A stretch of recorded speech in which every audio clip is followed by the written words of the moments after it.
each other as I have loved you. ଏଠାରେ ଲେଖାଯାଏ ମୁଁ ଯେପରି ତୁମମାନଙ୍କୁ ପ୍ରେମ କରିଅଛି ତୁମେମାନେ ସେହିପରି ପରସ୍ପରକୁ ପ୍ରେମ କର ଏହି ମୋର ଆଜ୍ଞା। 13. Greater love has no one than this, that he lays down his life for his friends. 13 নম্বର ପଦ ଆପଣ ବନ୍ଧୁମାନଙ୍କ ନିମନ୍ତେ ନିଜ ପ୍ରାଣ ଦାନ କରିବା ଅପେକ୍ଷା କାହାରି ଆଉ ଅଧିକ ନିଷ୍ଠା ପ୍ରେମ ନାହିଁ। Hallelujah. ହାଲେଲୁୟା। 14 ପର୍ବ ଆମେ ସମସ୍ତେ ମିଶିକି ପଢିବା। 1, 2, 3 start. You are my friend. If you do what I command. ଯଦି ପାଳନ କର ତେବେ ତୁମେମାନେ ମୋର ବନ୍ଧୁ। ତୁମେମାନେ you are my friend. Hallelujah. Hallelujah. Hallelujah. Hallelujah. If you obey my commandments, then you are my friend. ଯଦି ତୁମେମାନେ ମୋର ଆଜ୍ଞା ପାଳନ କର ତାହେଲେ ତୁମେ ମୋର ବନ୍ଧୁ। Hallelujah. Verse 16. 16 নম্বର ପଦ You did not choose me, but I chose you and appointed you to go and bear fruit that will last. Then the Father will give you whatever you ask in my name. This is my command. Verse 17. Love each other.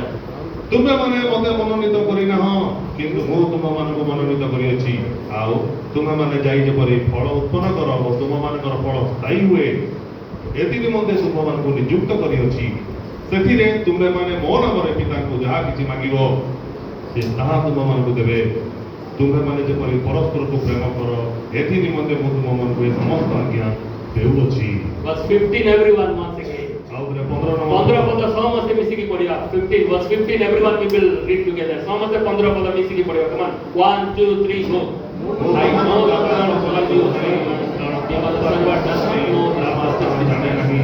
Instead I have called you friend. ବନ୍ଧୁ କରିଅଛି For everything that I did, ସେଇ ସବୁ ତୁମମାନଙ୍କୁ ଜଣାଇଅଛି। Hallelujah. Hallelujah. God is making us not his servants but his friends. ପ୍ରଭୁ ଆପଣ ସମସ୍ତଙ୍କୁ ଆମମାନଙ୍କୁ ଦାସ କରିକି ରଖିନାହାନ୍ତି ମାତ୍ର ବନ୍ଧୁ ଭାବରେ ରଖିଛନ୍ତି। Man is a social being. କାରଣ ମନୁଷ୍ୟ ଗୋଟେ ସାମାଜିକ ପ୍ରାଣୀ ଅଟେ। God created humanity to live in communion with God and communion with other people. ମନୁଷ୍ୟକୁ ଯେତେବେଳେ ପ୍ରଭୁ ସୃଷ୍ଟି କଲେ ସେତେବେଳେ ସେ ପ୍ରଭୁଙ୍କ ତାଙ୍କ ନିଜ ସାଙ୍ଗରେ ଏବଂ ମନୁଷ୍ୟମାନଙ୍କ ସାଙ୍ଗରେ ସହଭାଗିତାରେ ରହିବାକୁ ସୃଷ୍ଟି କଲେ। Hallelujah. ହାଲେଲୁୟା। Listen carefully. ଦୟାକରି ଧ୍ୟାନରେ ଶୁଣନ୍ତୁ। Isolation is not God's design. ଆଉ ଏକାକୀ ରହିବା ଏହା ଈଶ୍ୱରଙ୍କର କୌଣସି ପ୍ରକାରର ଯୋଜନା ନାହିଁ।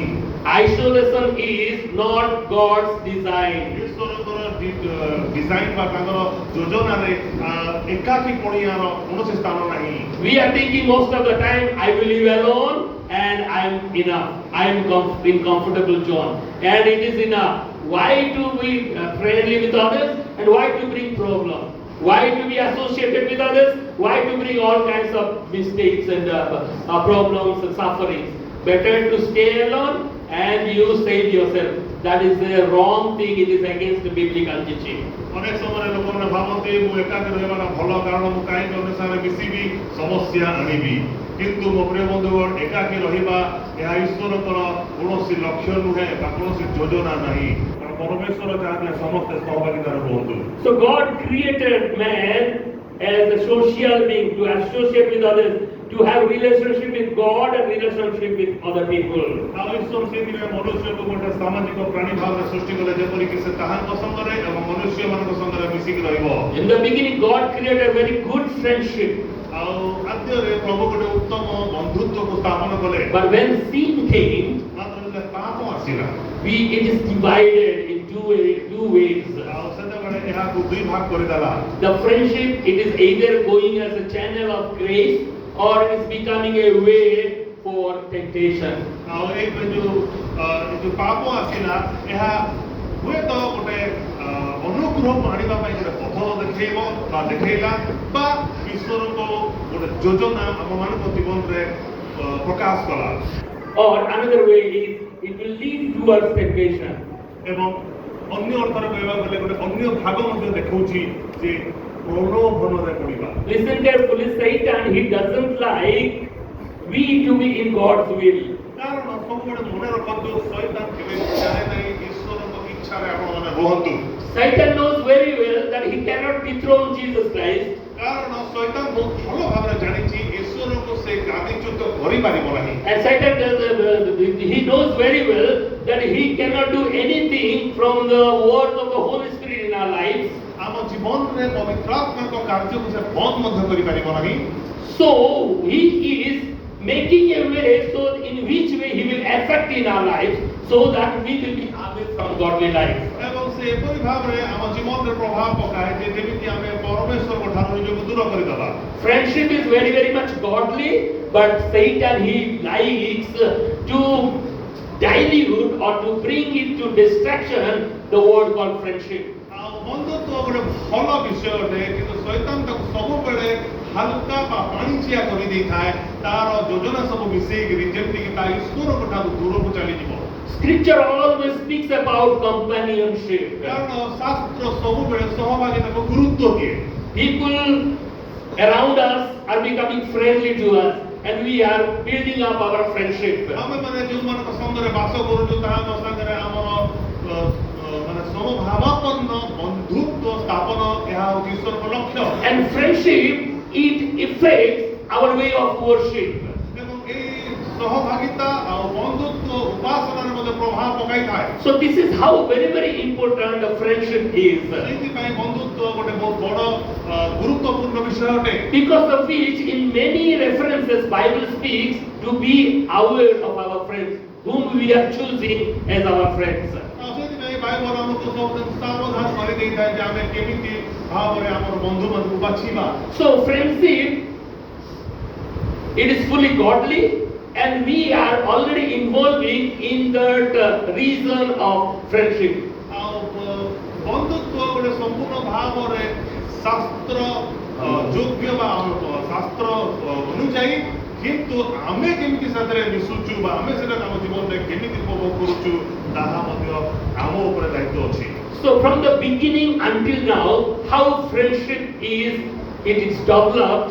So just listen to this message. ସେଇଥିପାଇଁ ଆଦ୍ୟରୁ ଆଜି ପର୍ଯ୍ୟନ୍ତ ବା ଏ ପର୍ଯ୍ୟନ୍ତ ଏ ବନ୍ଧୁତ୍ୱ କେମିତି ବଢି ଚାଲିଛି ଏହାର ଧାରା ଆମେ ଦେଖିବା। And I will speak you 10 steps about friendship. ଯଦି ଆପଣମାନେ ଏହାର 10ଟା ସୋପାନ ଦେଖିବେ। Number 1, friendship begins in the Trinity. ଆଉ ତ୍ରିତ୍ୱରେ ବନ୍ଧୁତ୍ୱ ଆରମ୍ଭ ହୋଇଛି। You can find friendship in the Trinity. ଆପଣମାନେ ତ୍ରିତ୍ୱରେ ହିଁ ବନ୍ଧୁତ୍ୱକୁ ପାଇପାରିବେ। What is Trinity? ତ୍ରିତ୍ୱ କଣ? Father, Son, and Holy Spirit. ପିତା ପୁତ୍ର ପବିତ୍ର ଆତ୍ମା। We don't have 3 gods, but we have only one God having 3 persons. ଆଉ ଏହା ତିନିଟା ଈଶ୍ୱର ନୁହନ୍ତି, ମାତ୍ର ଗୋଟିଏ ଈଶ୍ୱରଙ୍କର ତିନିଟା ବ୍ୟକ୍ତିତ୍ୱ। In the beginning of the Bible, the very first page of your Bible, you can find ଆପଣମାନେ ଆପଣଙ୍କ ବାଇବଲର ପ୍ରଥମ ମାନେ ଭାଗରେ ବା ପ୍ରଥମ ପୃଷ୍ଠାରେ ହିଁ ଏହାକୁ ପାଇଯିବେ। Genesis chapter 1 verse 26. ଆଉ ଆଦି ପୁସ୍ତକ ତାର 1 ପର୍ବର 26 ପଦରେ Here God, He is saying, let us make man in our image. ଆଉ ଏଠାରେ ପ୍ରଭୁ ଏମିତି କହୁଛନ୍ତି, ଆସ ଆମ୍ଭେ ଆପଣା ପ୍ରତିମୂର୍ତ୍ତିରେ ମନୁଷ୍ୟକୁ ନିର୍ମାଣ କରୁ। We have one God, but He is speaking as a plural. ଆମମାନଙ୍କର ତ ଗୋଟିଏ ଈଶ୍ୱର, ତାହେଲେ ସେ ବହୁବଚନରେ କେମିତି କଥା କହୁଛନ୍ତି? He did not say let me make, but He said let us ସେ make. କହୁନାହାନ୍ତି ମୁଁ ବନେଇବି, ମାତ୍ର ସେ କହୁଛନ୍ତି ଆମ୍ଭେ ନିର୍ମାଣ କରୁ। It is not in my image, but in our image. ଏହା କେବଳ ମୋର ପ୍ରତିମୂର୍ତ୍ତି ନୁହେଁ, ମାତ୍ର ଆମ୍ଭର ପ୍ରତିମୂର୍ତ୍ତିରେ। This is how the plurality in God we can see. ଆମେମାନେ ଏ ପ୍ରକାର ଭାବରେ ପରମେଶ୍ୱରଙ୍କର ବହୁବଚନକୁ ଜାଣିପାରୁଛୁ ବା But ବୁଝିପାରୁଛୁ। He is only one God having 3 persons. କିନ୍ତୁ ଏହା କେବଳ ଗୋଟିଏ ଈଶ୍ୱର ଯିଏକି ତାଙ୍କର ତିନିଟା ବ୍ୟକ୍ତିତ୍ୱକୁ ସୁଝାଉଛନ୍ତି। So this verse is written before creation. Talking about before creation. ଏହି ବାକ୍ୟ ଯଦି ଆପଣମାନେ ଚିନ୍ତା କରିବେ, ଏହା ସୃଷ୍ଟିର ଆରମ୍ଭରୁ ଅଛି। It is before the creation, there is closeness of God, friendship of ସୃଷ୍ଟିର God. ଆରମ୍ଭରୁ ହିଁ ଏ ବନ୍ଧୁତ୍ୱ ବା ମାନେ ଆବେଗତା ବା ତାଙ୍କ ମଧ୍ୟରେ ସଂଗତି ରହିଛି। Father, Son, and Holy Spirit, they are very much one before the creation, and we see their friendship or companionship or oneness or closeness we can see in ସୃଷ୍ଟିର ଆରମ୍ଭରୁ ପିତା ପୁତ୍ର ପବିତ୍ର ଆତ୍ମାଙ୍କ ମଧ୍ୟରେ ଥିବା ଘନିଷ୍ଠତା ଏହି ପଦରୁ ଆମେ ବୁଝିବାକୁ ପାଉଛୁ। Father, He loved the Son. ଆଉ ପିତା ପୁତ୍ରକୁ ପ୍ରେମ କରନ୍ତି। Son delighted in the Father. ଆଉ ପୁତ୍ର ପିତାଙ୍କ ନିକଟରେ ଆନନ୍ଦିତ ହୁଅନ୍ତି। The Spirit eternally glorify the Son. ଆଉ ଆତ୍ମା ଆତ୍ମିକ ଭାବରେ ପୁତ୍ରକୁ ମହିମାନିତ କରନ୍ତି। So Father, Son and Holy Spirit, they enjoy their fellowship. ତେଣୁ କରିକିରି ଏଇଠୁ ଆପଣ ଦେଖନ୍ତୁ ପିତା ପୁତ୍ର ପବିତ୍ର ଆତ୍ମା ତିନି ଜଣ এই ସହଭାଗିତାକୁ ଆମୋଦ କରୁଛନ୍ତି। But in creation, they create again a special person called man. ଏବଂ এই ସୃଷ୍ଟିରେ ଦେଖନ୍ତୁ এই ପଦରେ ଏମାନେ ଆଉ ଗୋଟେ ବିଶେଷ ପ୍ରାଣୀକୁ ନିର୍ମାଣ କରୁଛନ୍ତି। That is called man. ସେ ହେଉଛି ମନୁଷ୍ୟ। So man is created not because God is lacking companionship, but out of his fullness of his love, overflowing love, he created man. ତାହାଙ୍କ ପାଖରେ ସହଭାଗିତାର ଅଭାବ ଥିବା ହେତୁରୁ ମନୁଷ୍ୟକୁ ସେ ନିର୍ମାଣ କଲେ ଏପରି ନୁହେଁ, ମାତ୍ର ତାହାଙ୍କ ପାଖରେ ଥିବା ଉଛୁଳି ଉଠୁଥିବା ପ୍ରେମକୁ ପ୍ରକାଶ କରିବା ପାଇଁ ସେ ମନୁଷ୍ୟକୁ ନିର୍ମାଣ କଲେ। That's why friendship is rooted in God's own nature. ଏଇଥିପାଇଁ ବନ୍ଧୁତ୍ୱ ପରମେଶ୍ୱରଙ୍କର ଗୋଟେ ଗୁଣ ମଧ୍ୟରେ ଲୁଚିକି ରହିଛି। Hallelujah. Hallelujah. But problem came when sin entered. କିନ୍ତୁ ସମସ୍ୟା କେତେବେଳେ ଆସିଲା ଯେତେବେଳେ ପାପ ଏ ଜଗତରେ ପ୍ରବେଶ କଲା। Sin has distorted the friendship. ଆଉ ଏ ପାପ ବନ୍ଧୁତ୍ୱକୁ ହତ୍ୟା କଲା। But thank God, redemption restores it back there. କିନ୍ତୁ ଧନ୍ୟବାଦ ଦଉଛି ପ୍ରଭୁଙ୍କୁ ଯେ ପୁନର୍ବାର ସେ ପ୍ରେମ ପୁନଃସଂସ୍ଥାପନ ହେଲା। Listen carefully, church. ମଣ୍ଡଳୀ ଶୁଣନ୍ତୁ, When believers they experience Christian fellowship, ଆଉ ବିଶ୍ୱାସୀମାନେ ଯେତେବେଳେ ଖ୍ରୀଷ୍ଟୀୟ ସହଭାଗିତାକୁ ବୁଝନ୍ତି, ଯେତେବେଳେ ଏନ୍ଜୟ କରନ୍ତି, ଫେଲୋସିପ୍ କୁ ଆସନ୍ତି, ମଣ୍ଡଳୀ କୁ ଆସନ୍ତି, ଖ୍ରୀଷ୍ଟିଆନ ମାନେ ସମସ୍ତେ ଏକତ୍ର ହୁଅନ୍ତି, ସହଭାଗିତା କରନ୍ତି, they reflect the eternal communion of triune God. They reflect it. ସେତେବେଳେ ସେମାନେ ସେ ତ୍ରିତ୍ୱ ପରମେଶ୍ୱରଙ୍କୁ ସେ ପ୍ରକାଶ କରିଥାନ୍ତି। Whenever we all gather together, we reflect the friendship of God. ଆଉ ଯେତେବେଳେ ଆମେ ଏକତ୍ର ହେଇଥାଉ ସେତେବେଳେ ଆମେ ଈଶ୍ୱରଙ୍କ ତ୍ରିତ୍ୱକୁ ପ୍ରକାଶ କରିଥାଉ। We reflect the communion of God, the love of God.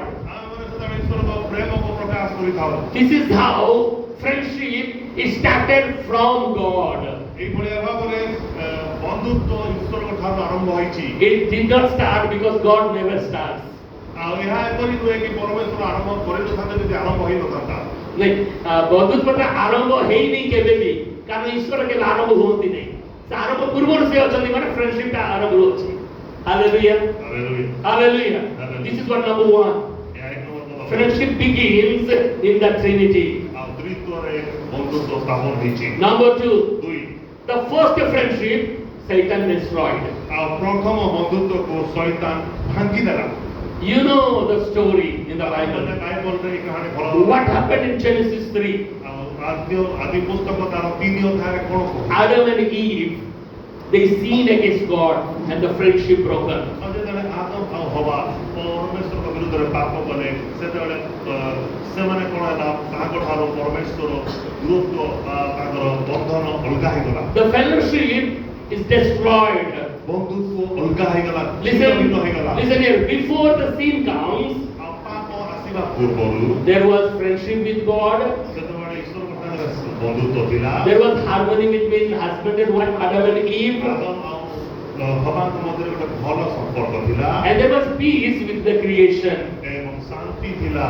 But after sin comes, କିନ୍ତୁ ଯେତେବେଳେ ପାପ ଆସିଲା, what we saw in the Bible, ଆମେ କ'ଣ ବାଇବଲରେ ଦେଖୁଛୁ? hiding is coming. ସେତେବେଳେ ଲୁଚିବା ଆରମ୍ଭ ହେଲା, Blaming to each other is coming. ଆଉ ଅନ୍ୟକୁ ଦୋଷ ଦେବା ଆରମ୍ଭ ହେଲା, Fear is coming. ଭୟ ଆରମ୍ଭ ହେଲା, Shame is coming. ଆଉ ଲଜ୍ଜା ଆରମ୍ଭ ହେଲା, Separation is coming. ଆଉ ବିଚ୍ଛେଦ ଆରମ୍ଭ ହେଲା। So this is how Satan entered into the lives of people so that their fellowship with God, their fellowship with other people will be distorted. ଆଉ ଶୈତାନ ଏ ପ୍ରକାରର ପ୍ରଣାଳୀରେ ସେ ସମସ୍ତଙ୍କ ମଧ୍ୟରେ ଥିବା ବନ୍ଧୁତ୍ୱ ବା ବିଚ୍ଛେଦ କରିବାକୁ ଲାଗିଲା। And Satan, he started with a special strategy. ଆଉ ଶୈତାନ ଗୋଟେ ବଢିଆ କୌଶଳ ଦେଇକି ଆରମ୍ଭ କରେ। How Satan worked. Listen here. ଏଠାରେ ଦେଖନ୍ତୁ ଶୈତାନର କାର୍ଯ୍ୟ କ'ଣ। He did not come with a sword to fight and kill, ଆଉ ସେ ଖଣ୍ଡା ଧରିକି ମାରିବା ପାଇଁ ଆସେ ନାହିଁ, but he slowly, gradually he affected the lives of these people. ଆଉ ଲୋକମାନଙ୍କ ଜୀବନରେ ଧୀରେ ଧୀରେ ସେ କାର୍ଯ୍ୟ କରେ। Satan still working in our lives in the same way, same process, same strategy. ଆଜି ମଧ୍ୟ ସେଇ ସମାନ କୌଶଳରେ ସେ ଆମମାନଙ୍କ ଜୀବନରେ କାର୍ଯ୍ୟ କରୁଅଛି। He influences through his voice. ସେ ତାର ସ୍ୱର ଦ୍ୱାରା ପ୍ରଭାବ ବିସ୍ତାର କରୁଛି। He influences other people through conversation. ଆଉ ସେ ମତ ପାର୍ଥକ୍ୟ ଦ୍ୱାରା ଲୋକମାନଙ୍କ ଜୀବନରେ କାର୍ଯ୍ୟ କରୁଛି। He influences other people through companionship. ଆଉ ସେ ଲୋକମାନଙ୍କ ବନ୍ଧୁତ୍ୱ ଦେଇକି କାମ କରୁଛି। And he influences other people through many ideas. ଆଉ ଅନେକ ଜ୍ଞାନ କୌଶଳ ଦ୍ୱାରା ସେ ଲୋକମାନଙ୍କ ଜୀବନରେ ବ୍ୟବହାର ହେଉଛି। This is how Satan, he broke, destroyed the first friendship. ସେଥିପାଇଁ ସେ ଏଇଭଳିଆ ଭାବରେ କୌଶଳ ଅବଲମ୍ବନ କରିକିରି ସେ ପ୍ରଥମ ବନ୍ଧୁତ୍ୱକୁ ଭାଙ୍ଗିଲା। Adam and Eve, they were enjoying in Eden. Adam ଆଉ ହବା ସେମାନେ ବହୁତ ସୁନ୍ଦର ଭାବରେ ଏଦମ ଉଦ୍ୟାନରେ ବାସ But କରିଥିଲେ। when sin came, କିନ୍ତୁ ଯେତେବେଳେ ପାପ the real friendship, the real communion with God, it is distorted. ସେତେବେଳେ ପ୍ରକୃତ ବନ୍ଧୁତ୍ୱ ଭାଙ୍ଗିଗଲା। Then comes the third phase. ତାପରେ ତୃତୀୟ ପଦକ୍ଷେପ Jesus, he restores what Adam lost. ଯାହା ଆଦମ ହରାଇଥିଲା ଯୀଶୁ ତାକୁ ପୁନଃସଂସ୍ଥାପନ କଲେ। Hallelujah. Hallelujah Hallelujah. Hallelujah. I said friendship is from God. ଆଉ ଆମେ ମାନେ କହିଥାଉ ଯେ ବନ୍ଧୁତ୍ୱ ଈଶ୍ୱରଙ୍କ ଠାରୁ ଆଗତ। God, he made friendship with us. God called us his friend. କାରଣ ପ୍ରଭୁ କହନ୍ତି ଏ ଆମର ବନ୍ଧୁ। What is the opposite of friendship? ତ ବନ୍ଧୁର ବିପରୀତ କଣ? That's what Satan brought to us. ଆଉ ତାହା ସୈତାନ ଆମମାନଙ୍କ ନିକଟକୁ ଧରିକି ଆସିଥାଏ। What did Satan bring? କଣ ଆଣିଥାଏ? What is the opposite of friend? ବନ୍ଧୁତ୍ୱର ବିପରୀତ କଣ? Enemy. ଆଉ ଶତ୍ରୁତା। Satan brought enmity. ଆଉ ଶତ୍ରୁତା ସୈତାନ ଆଣିଥାଏ। And Jesus brought friendship. କିନ୍ତୁ ଯୀଶୁ ବନ୍ଧୁତ୍ୱ ଆଣନ୍ତି। He restored it. ସେ ଏହାକୁ ପୁନଃସଂସ୍ଥାପନ You କରନ୍ତି। already read from the book of Romans chapter 5. ଆପଣମାନେ ରୋମିଓ ତାର 5 ଅଧ୍ୟାୟକୁ ପଢିଛନ୍ତି। Anyone remember verse 8? କେହି ଜଣେ ବୁଦ୍ଧି ମାନେ ମନେ ରଖିଛନ୍ତି ଯଦି କହିଦିଅନ୍ତୁ। ରୋମିଓ 5 ର ମନେ ଅଛି କି? ରୋମିଓ 5 ଅଧ୍ୟାୟର ମୁଁ ଆରମ୍ଭ କରିଦେବି ସମସ୍ତେ କହିବେ। ଆମମାନେ ଶତ୍ରୁ ଥିବା ସମୟରେ Jesus died for us while we were his enemies. ଆମେ ଶତ୍ରୁ ଥିବା ସମୟରେ ସଦା ସେ ଆମମାନଙ୍କ ନିମନ୍ତେ ନିଜ ପ୍ରାଣ ଦେଲେ। Hallelujah. Hallelujah. This is what Jesus he did. ଆଉ ଯୀଶୁ ଏହି କାର୍ଯ୍ୟ କରିଛନ୍ତି। He restored back the friendship. କାରଣ ସେ ବନ୍ଧୁତ୍ୱକୁ ପୁନଃସଂସ୍ଥାପନ କଲେ। I said we already read John chapter 15 verse 14. ଆମେ ମାନେ କହିସାରିଛୁ ଯେ ଆମେ ମାନେ ଯୋହନ ତାର 11 15 ଅଧ୍ୟାୟର 12 13 ପଢି ସାରିଲୁଣି। Okay, 15 ର 14. John chapter 15 verse 14 says, Jesus says, if you obey my commands, you are my friend. You are my friend. Hallelujah. ଯୀଶୁ ଏଠି କହିଲେ ଯେ ତୁମେ ମୋର ଆଜ୍ଞା ଯଦି ପାଳନ କଲ ତାହେଲେ ତୁମେ ମାନେ ମୋର ବନ୍ଧୁ। Just you think about Jesus and we people. ଆପଣମାନେ ଦେଖନ୍ତୁ ଯୀଶୁ ଟିକେ ଚିନ୍ତା କରନ୍ତୁ। ଆମମାନଙ୍କ ବିଷୟରେ। Who is Jesus? ଯୀଶୁ କିଏ? The most holy God. ଆଉ ସେ ହେଉଛନ୍ତି ବହୁତ ପବିତ୍ର। He is God from heaven. ଆଉ ସେ ସ୍ୱର୍ଗୀୟ ପ୍ରଭୁ। Who we are? ଆମେମାନେ କିଏ? Wretched sinners. ଆମେମାନେ ପାପୀ ଅଟୁ। କଦର୍ଯ୍ୟ ପାପୀ। ଖାଲି ପାପୀ ନୁହଁ, କଦର୍ଯ୍ୟ ପାପୀ। କିନ୍ତୁ ପ୍ରଭୁ ଯୀଶୁ ଆମକୁ କହୁଛନ୍ତି, you are my friend. ଆଉ ସେମାନେ ପ୍ରଭୁ କହୁଛନ୍ତି ତୁମେ ମୋର ବନ୍ଧୁ ବୋଲି। You are my friend. ତୁମେ ମୋର ବନ୍ଧୁ। If you obey my command, you are my friend. ଆଉ ତୁମେ ମୋର ଯଦି ଆଜ୍ଞା ପାଳନ କରୁଛ ତାହେଲେ ତୁମେ ମୋର ବନ୍ଧୁ। Because he restored back the friendship. କାରଣ ସେ ବନ୍ଧୁତ୍ୱକୁ ପୁନଃସଂସ୍ଥାପନ କଲେ। He restored back. We became Jesus' friend when we believed Jesus. ଆଉ ସେ କହୁଛନ୍ତି ଯେ ଯେତେବେଳେ ତୁମେ ମୋ ଉପରେ ବିଶ୍ୱାସ କରୁଛ ବିଶ୍ୱାସ ସ୍ଥାପନ କରୁଛ ତୁମେ ମୋର ବନ୍ଧୁ ହଉଛ। How did Jesus make us his friend? ଆଉ କେମିତି ଯୀଶୁ ମତେ ଆମକୁ ତାଙ୍କର ବନ୍ଧୁ କରିଲେ? He forgave us. ସେ ଆମକୁ କ୍ଷମା କଲେ। And he adopted us. ଆଉ ସେ ଆମକୁ ଗ୍ରହଣ କଲେ। And he indwells us. ଆମ ଅନ୍ତରରେ ବାସ କଲେ। Then he called us his friend. ଏବଂ ସେ ଆମକୁ କହୁଛନ୍ତି ଆମର ସେ ମୋର ବନ୍ଧୁ ବୋଲି। This all he did through cross.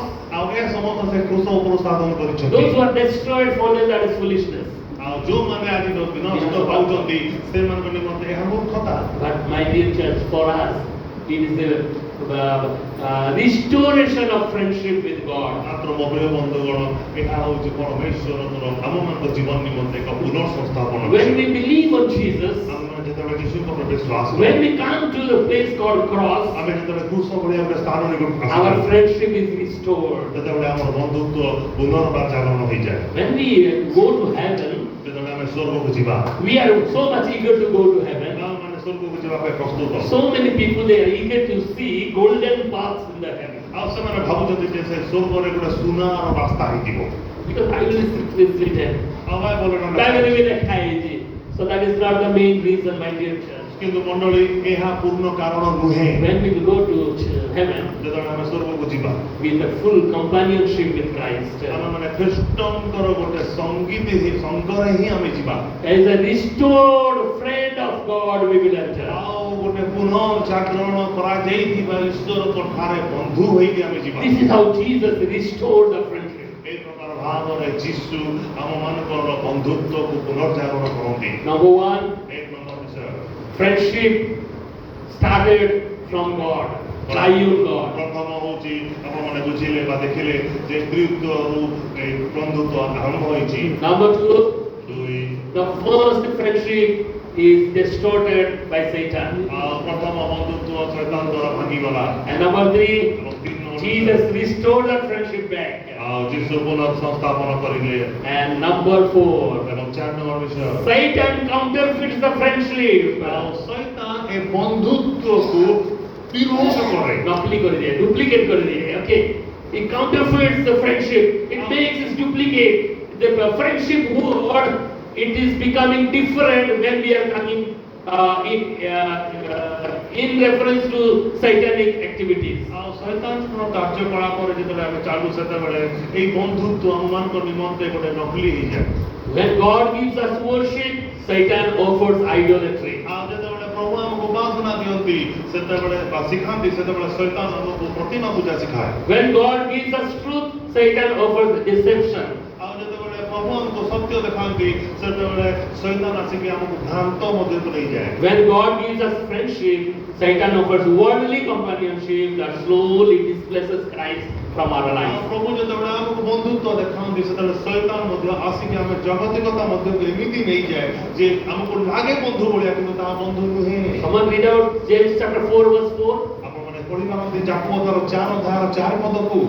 Satan, how he is working. ଶୈତାନର କାର୍ଯ୍ୟ କେମିତି ହୁଏ। We become friend of God, ଆମେମାନେ ଯେତେବେଳେ ଈଶ୍ୱରଙ୍କ ଠାରେ ବନ୍ଧୁ but ହେଇଥାଉ we still live in this world. କିନ୍ତୁ ଆମେମାନେ ଏ ଜଗତରେ ରହୁଛୁ ତ But Satan is very active. କିନ୍ତୁ ଶୈତାନ ବହୁତ କର୍ମଠ। What does James say? ଯାକୋବ ଏଠି କଣ କହନ୍ତି? James 4:4. 4 ଅଧ୍ୟାୟର 4 ପଦ। ଜଗତର ମିତ୍ରତା ଈଶ୍ୱରଙ୍କର, friendship with the world is enmity with God. ଏହା କଣ ଜାଣା ନାହିଁ? Okay, that's all. When we become friendship with the world, ଆଉ ଯେତେବେଳେ ଆମେ ଜଗତ ସହିତ ବନ୍ଧୁତ୍ୱ ସ୍ଥାପନ କରୁ clearly it is written we are enemy to God. ଆଉ ସେଠାରେ ଲେଖାଯାଇଛି ଯେ ଆମେ ଶତ୍ରୁ ହେଇଯାଉଛୁ। The world is waiting to devour us, କାରଣ ଜଗତ ଅପେକ୍ଷା କରୁଛି ଆମକୁ ଗ୍ରାସ କରିବା ପାଇଁ and we are living in the world, ଏବଂ ଆମେମାନେ ଜଗତରେ ବାସ କରୁଛୁ and we do business in the world. ଆମେମାନେ ଜଗତରେ ବ୍ୟବସାୟ କରୁଛୁ। But Satan is so cunning. କିନ୍ତୁ ଶୈତାନ ବହୁତ ଚତୁର। He is not allowing us to approach God's throne. ସେ ଆମକୁ କେବେ ବି ଈଶ୍ୱରଙ୍କ ସିଂହାସନର ନିକଟବର୍ତ୍ତୀ ହେବାକୁ So James is talking here very plainly. If you are friendly with the world, you are enemy to God. ତେଣୁକରି ଯାକୋବ ବହୁତ ବଢିଆ ଭାବରେ କହୁଛି ଯେ ତୁମେ ଯଦି ଜଗତର ଅନୁରୂପୀ ହଉଛ ତାହେଲେ ଈଶ୍ୱରଙ୍କ ଠାରେ ତୁମର ବନ୍ଧୁତ୍ୱ ନାହିଁ। James is not saying this companionship with the unbelievers. He is not condemning that. ଆଉ ଯାକୋବ ଏହି ଅବିଶ୍ୱାସୀ ମାନଙ୍କ ସାଙ୍ଗରେ ବନ୍ଧୁତ୍ୱ ସ୍ଥାପନ ନ କରିବା ପାଇଁ ମନା କରୁନାହାନ୍ତି। Because Jesus, he ate with the sinners and he became the friend of sinners. ଆଉ ଯୀଶୁ ମଧ୍ୟ ପାପୀ ମାନଙ୍କ ମଧ୍ୟରେ ପାପୀ ମାନଙ୍କ ସାଙ୍ଗରେ ବନ୍ଧୁତ୍ୱ ସ୍ଥାପନ କରିଥିଲେ। But according to the Bible, the world itself, the meaning of the world is the system of values that is opposing to God's rule, God's reign. ଆଉ ଈଶ୍ୱରଙ୍କ ଠାରେ ବା ଈଶ୍ୱରଙ୍କ ରାଜତ୍ୱ ନିକଟକୁ ଆସିବା ପାଇଁ ଏହି କାର୍ଯ୍ୟ ସବୁକୁ ଆମେ ଦୂର କରିବା ଆବଶ୍ୟକ ଅଟେ। So when Christians they begin seeking the world's approval, then our friendship is becoming like idolatry. ଆଉ ଯେତେବେଳେ ମନୁଷ୍ୟ ଜଗତର ଠାରୁ କିଛି ସହମତି ଚାହିଁଥାଏ ସେତେବେଳେ ସେ ଈଶ୍ୱରଙ୍କ ଠାରୁ ନିଜକୁ ଦୂର କରେ। For everything God is saying, cast all your burden on me. I will take care of you. ସେଇଥିପାଇଁ ଯୀଶୁ କହିଛନ୍ତି ତୁମର ସମସ୍ତ ଭାରର ବୋଝର ଭାର ମୋ ଉପରେ ପକାଅ ମୁଁ ତାହାର ଯତ୍ନ ନେବି। Instead of going to God, we are wandering in the world. Means our companionship is increasing in the world, and we are away from God's presence. ଆଉ ଈଶ୍ୱରଙ୍କ ନିକଟକୁ ନିକଟକୁ ଯିବା ପୂର୍ବରୁ ବା ଯିବା ଅପେକ୍ଷା ଆମେମାନେ କ'ଣ କରିଥାଉ ନା ବେଳେବେଳେ ଜଗତ ନିକଟକୁ ଧାଇଥାଉ କାରଣ ଆମେମାନେ ଭାବିଥାଉ ଯେ ଈଶ୍ୱରଙ୍କ ନିକଟକୁ ଯିବାଟା ବୃଥା କିନ୍ତୁ ପ୍ରକୃତରେ ଆମେମାନେ ବୃଥାରେ ରହୁ। This is how Satan is acting as a good friend, but he is deceiving us.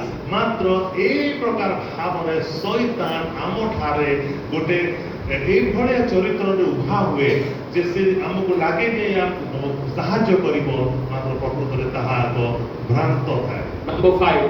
5 number Satan, he doesn't come to destroy by explosion, but he comes to destroy by erosion, slowly, steady.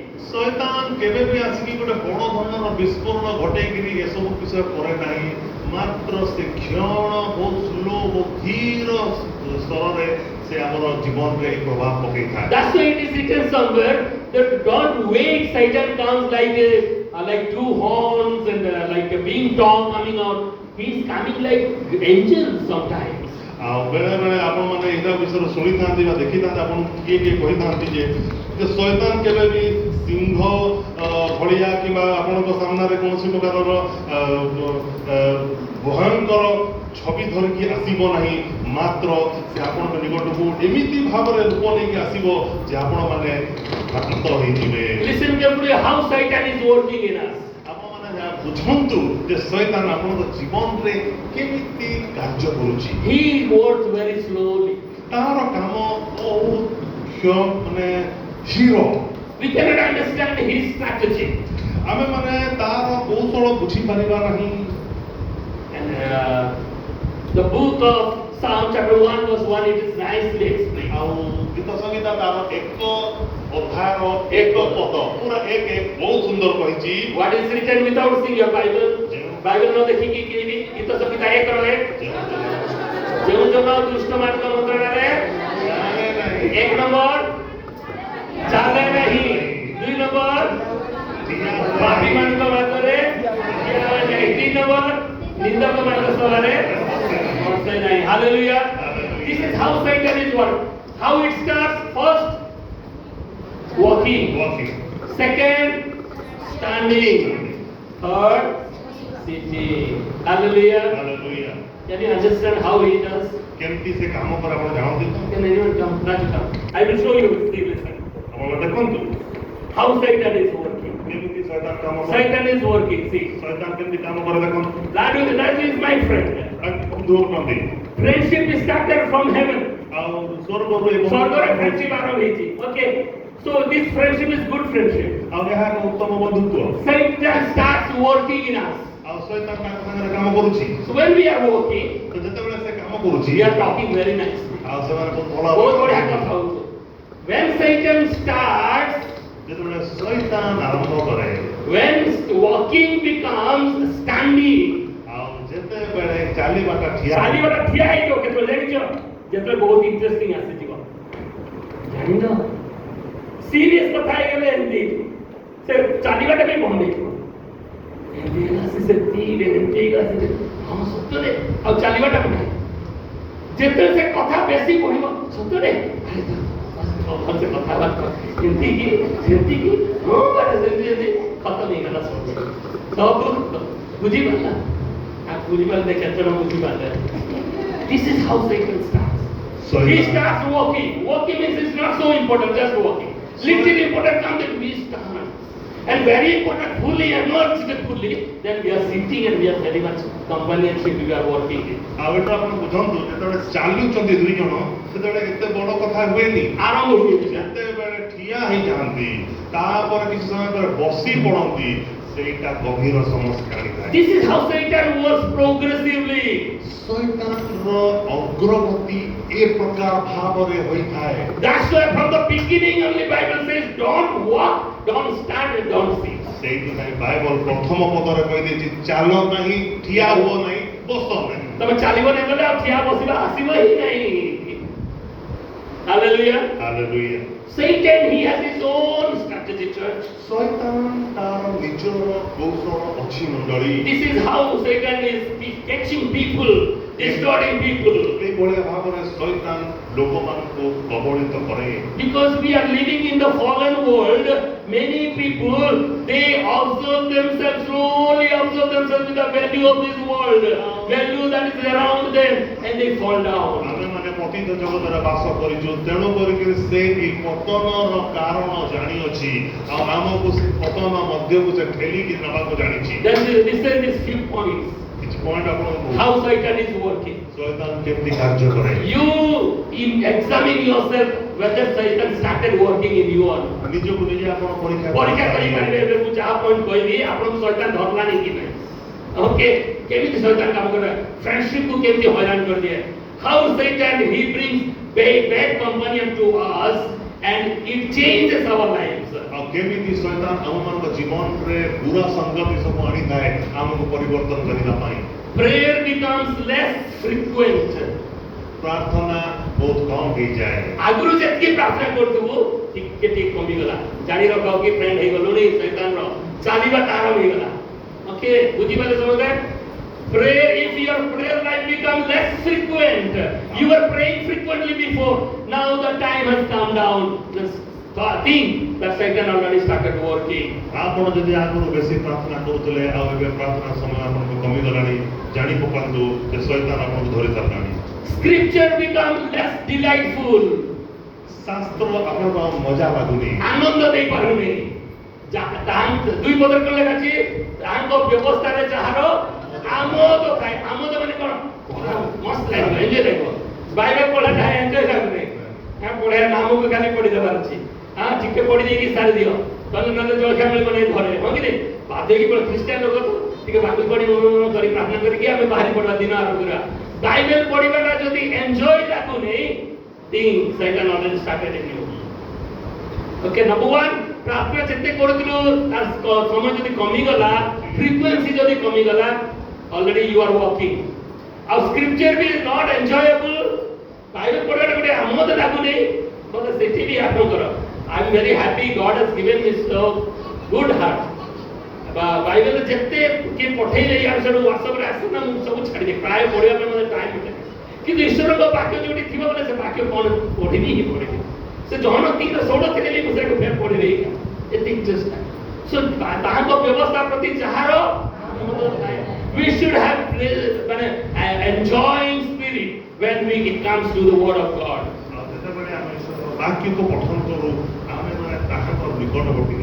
Scripture becomes less delightful, then Satan started working. ଆଉ ଯଦି ଈଶ୍ୱରର ବାକ୍ୟ ଆମକୁ କମ ଆମୋଦ ଆଣି ଦେଇଥାଏ, ତାହେଲେ ନିଶ୍ଚୟ ଆମେ ଶୈତାନର କବଳରେ ସଂଗତି କରୁଛୁ। When church is becoming optional, Satan already set with you. ଆଉ ଯଦି ମଣ୍ଡଳୀ ଆସିବା ଆପଣଙ୍କ ପାଇଁ ଗୋଟେ ଇଚ୍ଛାଧୀନ ବିଷୟ ହେଲା, ତ ଶୈତାନ ସାଙ୍ଗରେ ବସି ସାରିଲଣି। ତା ସାଙ୍ଗରେ ଆପଣ ସମ୍ପର୍କ ସ୍ଥାପନ କରି ସାରିଲେଣି। ପ୍ରଥମଟା କଣ? ପ୍ରାର୍ଥନା ଯେତେ କରୁଥିଲ ସବୁ କମିଲା, ମାନେ ଶୈତାନ ସାଙ୍ଗେ ଚାଲିଲ। ବାଇବେଲ ପଢାର ଇଣ୍ଟରେଷ୍ଟ ଲାଗିଲା ନାହିଁ, ଶୈତାନ ସାଙ୍ଗରେ ଛିଡା ହେଲା। ଚର୍ଚ୍ଚ ଯିବାଟା ଯଦି ଇଚ୍ଛାଧୀନ ବିଷୟ ହେଲା, ଶୈତାନ ସାଙ୍ଗେ ବସି ନବନି। ଇଚ୍ଛାଧୀନ ବୋଲେ କଣ? ଇଚ୍ଛା ହେଲେ ଚର୍ଚ୍ଚ ଯିବ, ଇଚ୍ଛା ନହେଲେ ନାହିଁ। ଯେତେ ଇଚ୍ଛା କରିବ ତେବେ ଯିବ। ଇଚ୍ଛାଧୀନ ବିଷୟ ଚର୍ଚ୍ଚ ଯିବାଟା, then Satan already with you. Sin becomes entertaining. ପାପ ଆପଣମାନଙ୍କ ପାଇଁ ବହୁତ ମଜା ଲାଗିବ, ବଢିଆ ମଜା ଲାଗିବ ପାପ କରିବାଟା। Satan already with you. Conviction becomes negotiable. ଆପଣ ମାନେ ଯଦି ନିଜକୁ ନିଜେ ଦୋଷୀ ସାବ୍ୟସ୍ତ କରିବା ପାଇଁ ଆପଣ ଚାହୁଁନାହାନ୍ତି ବା ତାହାକୁ ଆପଣ ସାଲିସ କରିଦଉଛନ୍ତି, ତାହେଲେ ମଧ୍ୟ ଏହା ସମସ୍ୟା। ଭୁଲ କରିଦେଲେ ଦୋଷୀ ଅନୁଭବ ଆସେ, ସେ ଦୋଷୀ को आज के लिए गुटे थर आज ପାଇଁ এই negotiation ଯଦି ହେଲା ଦୋଷୀ ସାବ୍ୟସ୍ତ ହେବାଟା, then Satan already captured you. Then conscience become quitter, ନିସ୍ତେଜ ହେଇଯାଏ। ଆପଣଙ୍କର ଯୋଉ ବିବେକ ସେଟା ନିସ୍ତେଜ ବାଛିବା ପାଇଁ ବନ୍ଦ କରିଦିଏ। ବିବେକ ଆଉ କାମ କରିବେ। ବିବେକ ନାହିଁ କି କହୁଛୁ, ହଁ କି ନା? ଭଲ ମନ୍ଦ ବାଛିବାଟା ହଉଛି ବିବେକ।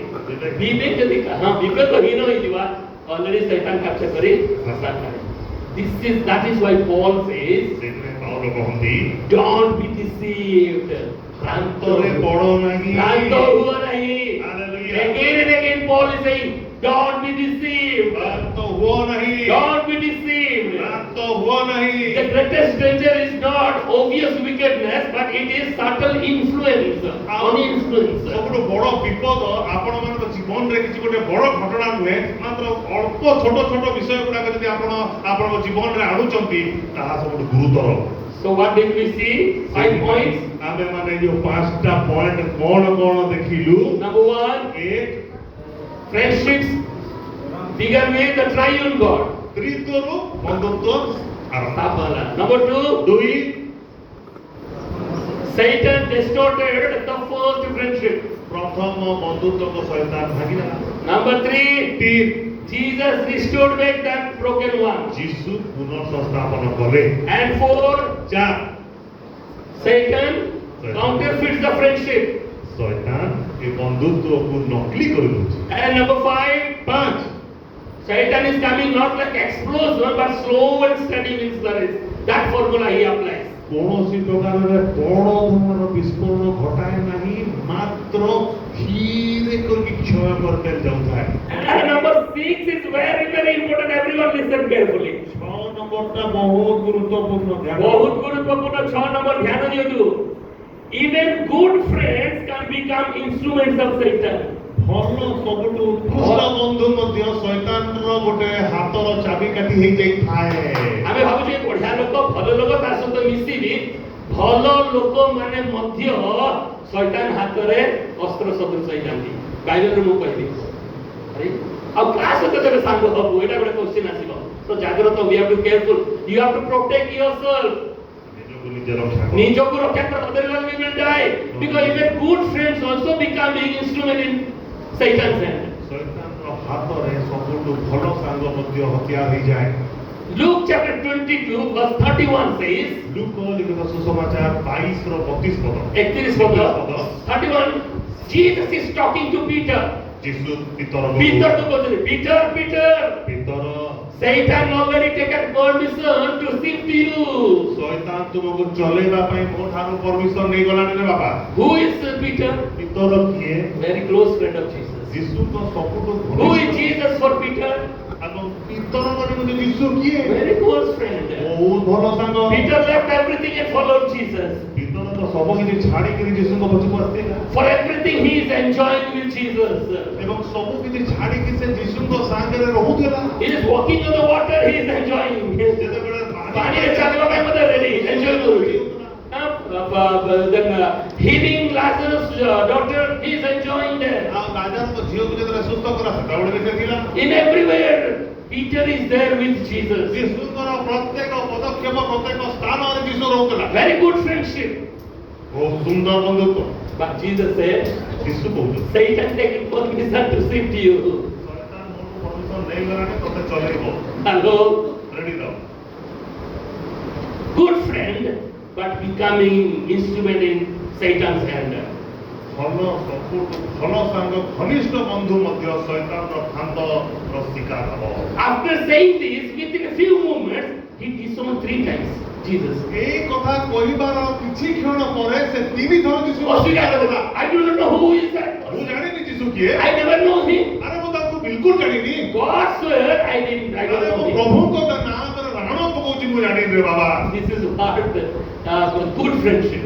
ଏତେ ଘନିଷ୍ଠ ସାଙ୍ଗ ପିତର। So careful, my dear church. ପ୍ରିୟ ମଣ୍ଡଳୀ ଧ୍ୟାନରେ ରୁହନ୍ତୁ। Just before speaking this, Jesus speaking this, କହିବା ପରେ ପରେ just before that, ଏହା ପୂର୍ବରୁ already what Jesus said to Peter. ପିତରଙ୍କୁ ଯୀଶୁ କଣ କହିଥିଲେ? Peter को Jesus कौन करे? Get behind from me, Satan. Shaitaan ମୋ ଠାରୁ ଦୂର ହେଇଯା। Why? କାହିଁକି? He did not want Jesus to die. ସେ ଚାହୁଁନଥିଲା ଯୀଶୁ ମରନ୍ତୁ ବୋଲି। This is what my dear church, good friendship also. ପ୍ରିୟ ମଣ୍ଡଳୀ ଭଲ ସାଙ୍ଗ ଆମ ଜୀବନରେ କେଡ଼େ ଗୁରୁତର ପ୍ରଭାବ ଆଣିଥାଏ ତାହା ଦେଖନ୍ତୁ। So whenever you are choosing your friend, you choose best ones.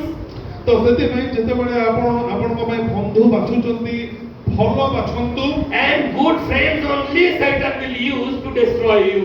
ଏବଂ ସେଇ ଭଲ ସାଙ୍ଗ ହିଁ ଆପଣଙ୍କୁ ହରଣ ବା ଭାଙ୍ଗିବା ପାଇଁ ଶୈତାନ ତାକୁ ବ୍ୟବହାର କରିବ। କାହିଁକି ତା ସହିତ କ୍ଲୋଜ ଅଛି, ତାକୁ ଧରିଲେ ଯାଇକି ଧରି ପାରିବ। ଜାଣନ୍ତୁ ଏଟା। ବହୁତ ଶୈତାନ ବହୁତ ଚାଲାକ। ଇସ୍ରାଏଲ ଯୁଦ୍ଧ ସେଥି ଯୋଗୁଁ ଧରିଲା ନା। ମଣ୍ଡଳୀ ମାନଙ୍କର ତାରଣା କାହିଁକି ଆସୁଛି? ଆମ ଖ୍ରୀଷ୍ଟିଆନ ବନ୍ଧୁ ମାନଙ୍କ ଦ୍ୱାରା ସବୁବେଳେ ମନେ ରଖ, ଯୋଉଠି ବି ତାରଣା ହଉଛି ବୋଲି ଭାବୁଛନ୍ତି ନା, ପରୀକ୍ଷା କରନ୍ତୁ ଯାଇକି, ଆମ ଲୋକମାନେ ହିଁ ଶୀଘ୍ର କାରଣ ଥିବେ, ଆମ ଲୋକମାନେ ହିଁ ଛୁଟିଆ ଲୋକ ଥିବେ, ଆମ ଲୋକମାନେ ବହୁତ ଥିବେ। Hello, so good friends, sometimes they become good instruments.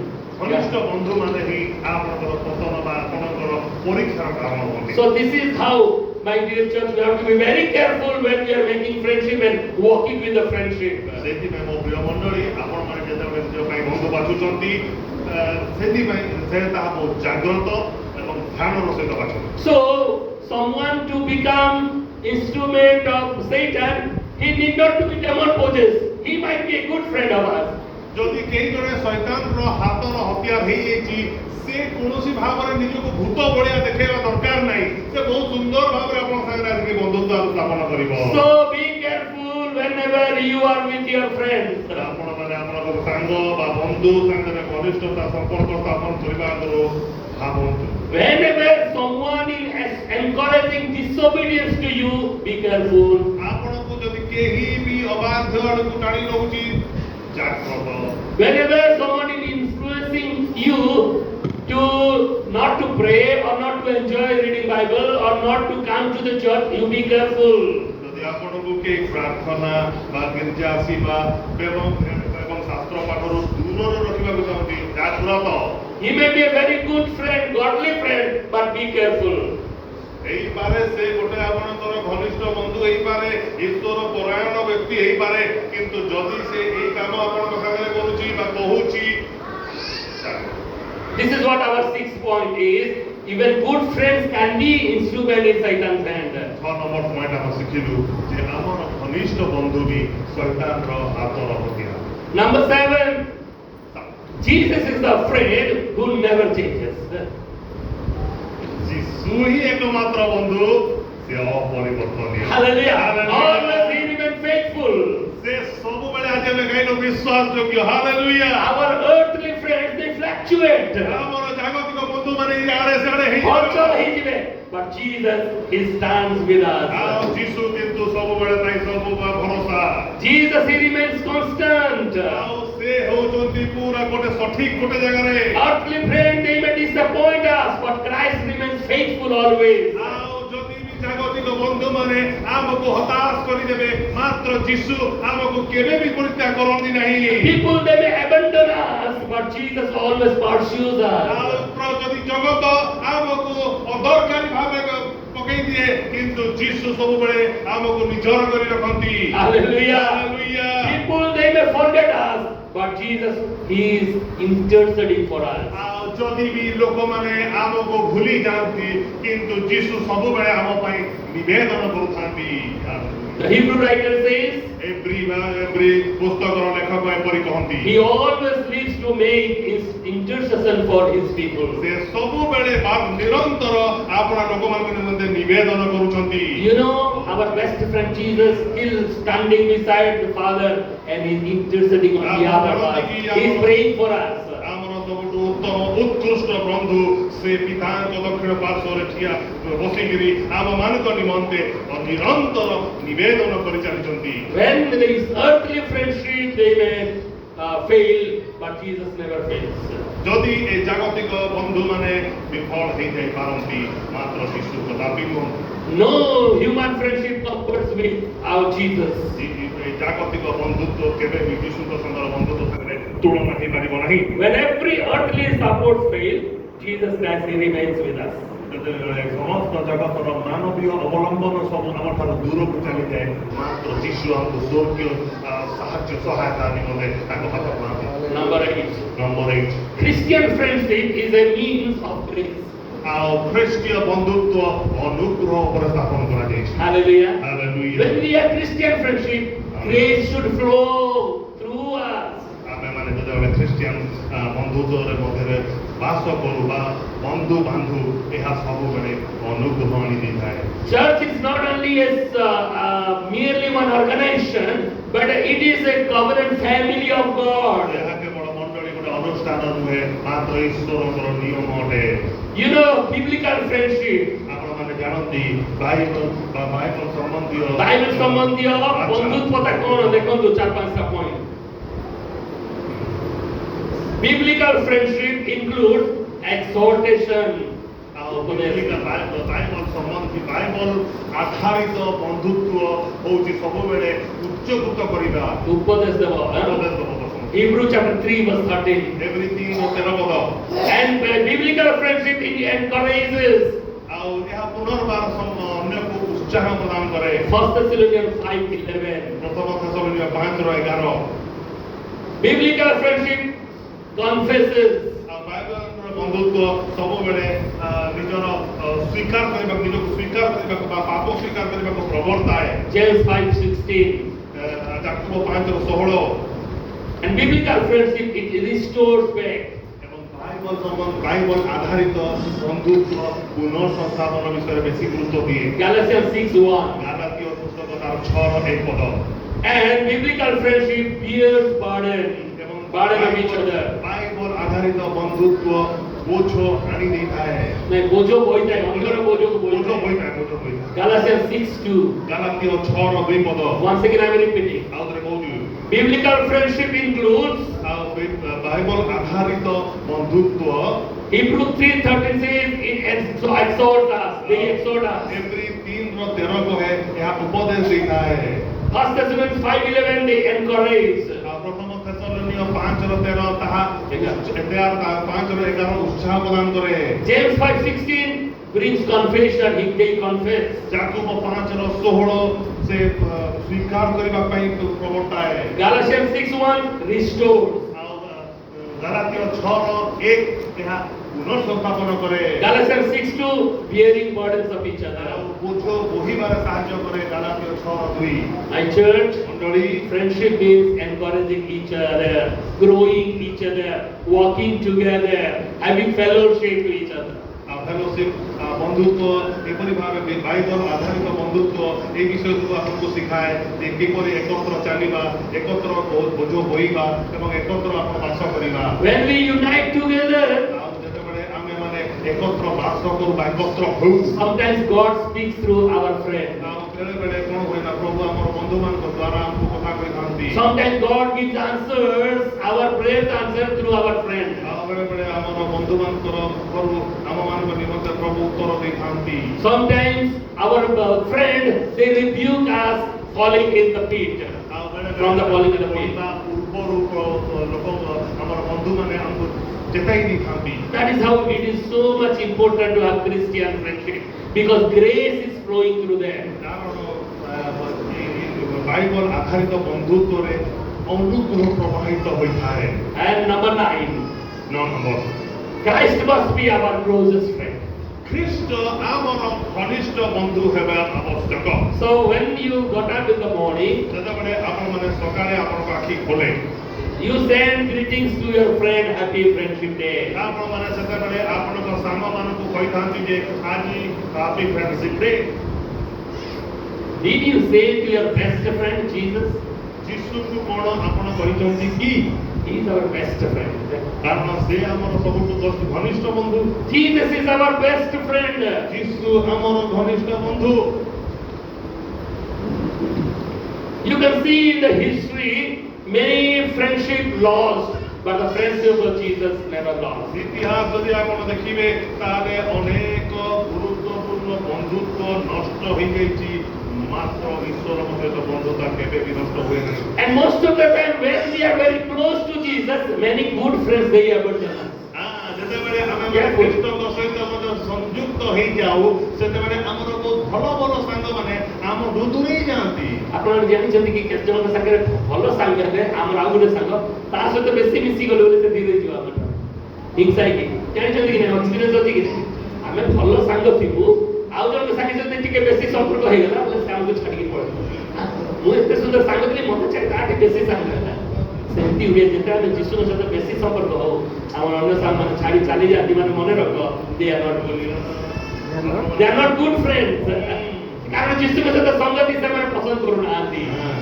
Many friends, good friends will go away when we have good friend with Jesus Christ. ଆମର ବହୁତ ଭଲ ଭଲ ସାଙ୍ଗ ଆମଠୁ ଦୂରେଇ ଯାଆନ୍ତି ଯଦି ଆମେ ଈଶ୍ୱରଙ୍କ ସହିତ ବା ଯୀଶୁଙ୍କ ସହିତ ଭଲ ସମ୍ପର୍କ ବା ବନ୍ଧୁତ୍ୱ ସ୍ଥାପନ କରୁ। So Jesus, when Jesus is saying, "You are my friend," we should make Jesus our closest friend. ଆମେ ଯେତେବେଳେ ଯୀଶୁ ଆମକୁ କହୁଛନ୍ତି ତୁମେ ମୋର ଭଲ ବନ୍ଧୁ, ଆମେ ମଧ୍ୟ ସେତେବେଳେ ତାକୁ ପ୍ରତ୍ୟୁତ୍ତର ଦେବା ତୁମେ ଆମର ଭଲ ବନ୍ଧୁ।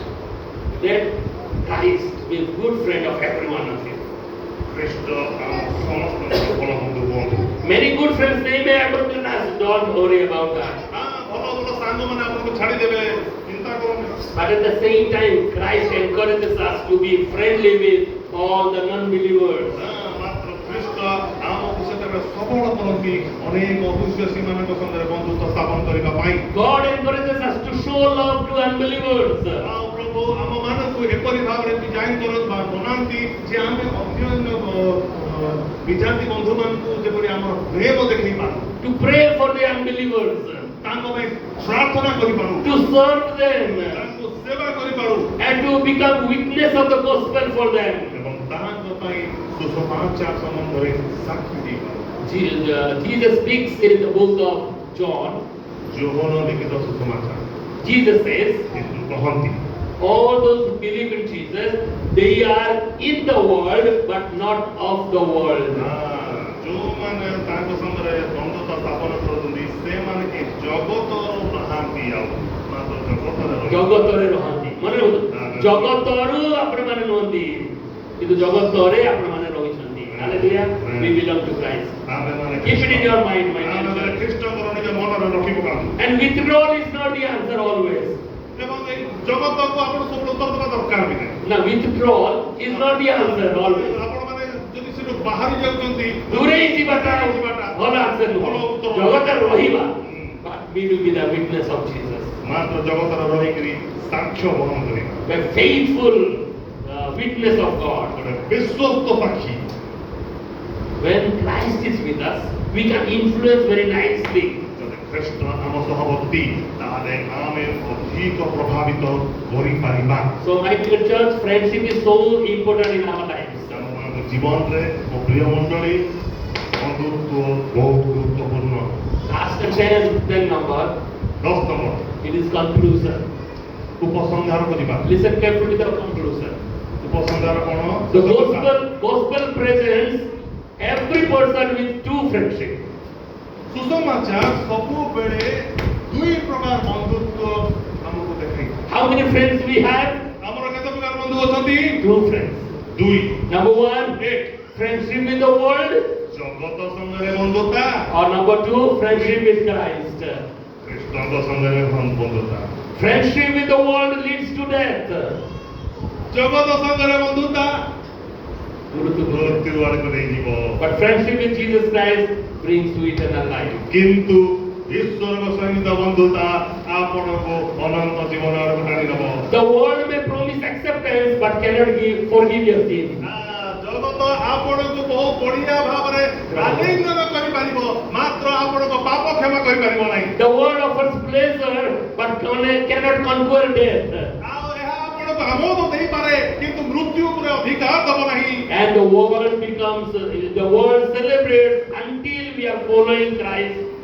Following Christ is becoming very costly to us. ଆଉ ଜଗତ ଯେତେବେଳେ ଆମର ସବୁ କିଛିକୁ ୱା ୱା କରୁଥିବ ସେତେବେଳେ ଆମେ ଈଶ୍ୱରଙ୍କର ସବୁ କିଛି ବିଷୟ ସାଧନ କରିବା ପାଇଁ ଯୋଗ୍ୟ ହେଇପାରିବା ନାହିଁ। Jesus, he received sinners. ଯୀଶୁ ଯିଏକି ପାପୀମାନଙ୍କୁ ଉଦ୍ଧାର କଲେ, He transformed them. ସେ ତାକୁ ପରିବର୍ତ୍ତନ କଲେ And still he remained faithful forever. ଏବଂ ଏ ପର୍ଯ୍ୟନ୍ତ ବିଶ୍ୱସ୍ତ ଅଛନ୍ତି। He is the friend who carried our guilt. ସେ ହେଉଛନ୍ତି ଜଣେ ବନ୍ଧୁ ଯିଏକି ଆମର ସମସ୍ତ ଦୋଷ ବହନ କଲେ। The friend who bore God's wrath. ସେ ଈଶ୍ୱରଙ୍କର କ୍ରୋଧକୁ ଆମ ନିମନ୍ତେ ବହନ କଲେ। The friend who conquered the grave. ସେ ଏପରି ଜଣେ ବନ୍ଧୁ ଯିଏକି ଆମମାନଙ୍କ ନିମନ୍ତେ ମୃତ୍ୟୁକୁ ଦଳିଦେଲେ। And he prepared a place for us. ଏବଂ ଆମମାନଙ୍କ ନିମନ୍ତେ ଏକ ସ୍ଥାନ ପ୍ରସ୍ତୁତ କଲେ। And he is waiting for every one of us ଆଉ ସେ ପ୍ରତ୍ୟେକଙ୍କ ନିମନ୍ତେ ଅପେକ୍ଷାରେ ଅଛନ୍ତି to receive us.